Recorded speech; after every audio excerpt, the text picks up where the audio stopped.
மிச்சம் கவலைக்குரிய விஷயம் என்னென்றால் இலங்கையை பொறுத்தவரையில் எந்த ஊருக்கு போனால் இப்போ சுன்னத்துல் ஜமாத் மிச்சம் அதிகம் பலமாக இருக்கிற ஊரில் நான் சொல்கிறேன். இப்போ இங்கே எனக்கு சிச்சுவேஷன் எப்படி எனக்கு தெரியாது பெருசாக. ஆனால் எங்கே போனாலும் இப்போ உதாரணமாக நாங்கள் அக்கரைப்பத்தில் இந்த நல்ல மனுஷர்கள் என்று சொல்ல தரிக்காவாதிகள் என்று சொல்கிறார்கள் நிறைய இருக்கிறாங்க. நம்முடைய பாரம்பரியங்களை பாதுகாக்கிற ஆக்கள். ஒரு ஷேகோட மற்ற ஷேகு சண்டை, ஒரு ஷேகர முரீத் மற்ற முரீதுகளோட ஷேகை ஏற்றுக்கொள்கிற இல்லை.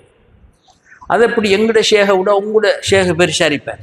எங்கட ஷேகு நாயகத்திலேருந்து 32, உங்களோட ஷேகு 37. எனவே அது என்ன அறப்படிச்ச தேவையில்லாத கதைகள் இதெல்லாம். அப்போ அதில் மீனிங் என்னென்னு சொன்னால் அந்த ஷேகே சரியில்லை. சரியான வழிகாட்டல் அந்த ஷேகின் மூலம் கிடைச்சிருந்தால் இவர்கள் இப்படி பேச மாட்டார்கள்.